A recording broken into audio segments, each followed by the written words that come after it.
ഓം ഭുവനേശ്വരി നമ. ജ്യോതിഷവും പരിഹാര കർമ്മങ്ങളുടെ ഐശ്വര്യപ്രദമായ ജീവിതം എന്ന പന്തിയിൽ ഇന്നത്തെ വിഷയം എന്ന് പറയുന്നത് സ്ത്രീ ജാതകത്തിലെ മംഗല്യ സ്ഥാനത്ത് പേടിക്കേണ്ട ഗ്രഹങ്ങൾ ഏതാണ്. ഈ മംഗല്യ സ്ഥാനം എന്ന് പറയുന്നത് സ്ത്രീ ജാതകത്തെ സംബന്ധിച്ചുള്ള അഷ്ടമഭാവമാണ്. നമുക്കറിയാം, ചൊവ്വാദോഷമൊക്കെ നമ്മൾ എടുത്തു പറയാറുണ്ട്. അഷ്ടമത്തിൽ പാപഗ്രഹങ്ങൾ നിൽക്കുന്നത് വളരെ ശ്രദ്ധിക്കേണ്ടതാണ്. ഈ ചൊവ്വ പോലെ തന്നെ പേടിക്കേണ്ട ഒരു ഗ്രഹമാണ് കേതു എന്ന് പറയുന്ന ഗ്രഹം.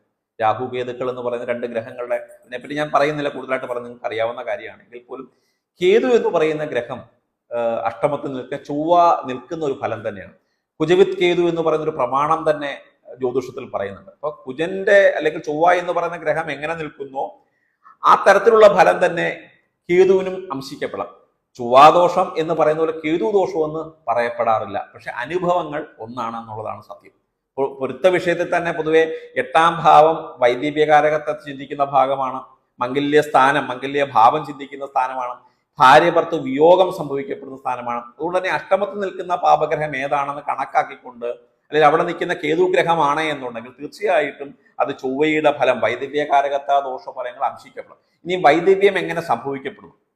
ഈ കുജൻ ജാതകത്തിൽ ഈ അഷ്ടമഭാവത്തിൽ നിന്ന് കഴിഞ്ഞാൽ ഭർത്താവിന്റെ തൊഴിൽ മൂലം അല്ലെ തൊഴിൽ സംബന്ധമായ കാര്യങ്ങൾ ദൂരദേശത്ത് പോകാം. ഇപ്പോഴും ഭാര്യയും ഭർത്താവും തമ്മിൽ രണ്ട് സ്ഥലത്താവും.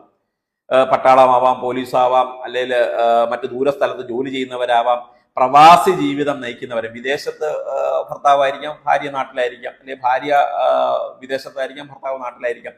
അങ്ങനെ എന്തായാലും ഇവരുടെ ഒരു ദാമ്പത്യ ജീവിതം മുൻപോട്ട് പോകാതെ അവരുടെ ജീവിതം വളരെ വേർതിരിഞ്ഞു പോകുന്ന വിരഹദുഃഖ്യമായ ഒരു കാരണം, പ്രത്യേകിച്ച് അവർക്ക് വിരഹം സംഭവിക്കപ്പെടുന്ന ഒരു അവസ്ഥയിലേക്ക് അഷ്ടമഭാവത്തിൽ കേതുഗ്രഹം നിന്നാൽ പാപമധ്യസ്ഥിതിയോടുണ്ടെങ്കിൽ വൈദവ്യം ഉറപ്പിക്കാം എന്ന് നമുക്ക് നിശേഷം പറയാൻ സാധിക്കും.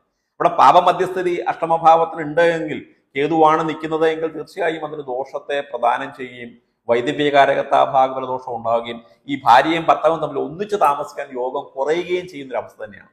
പ്രത്യേകിച്ച് സ്ത്രീ ജാതകത്തില് 7ൽ കേതു നിൽക്കുക, അഷ്ടമത്തിൽ കയറി നിൽക്കുക, ഇതൊക്കെ പാപമധ്യസ്ഥിതിയോടുകൂടി നിൽക്കുകയാണെങ്കിൽ വിയോഗം വൈദവ്യഭാഗപരദോഷകാരകത്വം ഉണ്ടാകുകയും ജാതകത്തിലെ കേതു ചൊവ്വാദോഷത്തിന്റെ ഫലം ചെയ്യുകയും ചെയ്യും എന്നുള്ളതാണ്.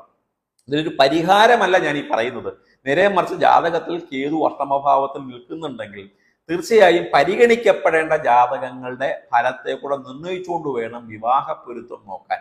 തീർച്ചയായും ആ അഷ്ടമഭാവത്തിലെ മംഗല്യ സ്ഥാനത്ത് അല്ലെ മംഗല്യഭാവത്ത് വൈദവ്യകാരകത്താ ഭാഗഫലമായിരിക്കുന്ന അഷ്ടമഭാവം കേതുവിന്റെ ഗ്രഹമാണെങ്കിൽ തീർച്ചയായും പുരുഷ ജാതകത്തിൽ നിൽക്കുന്ന ഗ്രഹത്തെ വളരെയധികം ശ്രദ്ധിച്ചു വേണം വിവാഹ ജീവിതത്തിൽ പൊരുത്തം നോക്കുകയും വിവാഹ ജീവിതത്തിൽ ചേർക്കപ്പെടേണ്ടതും.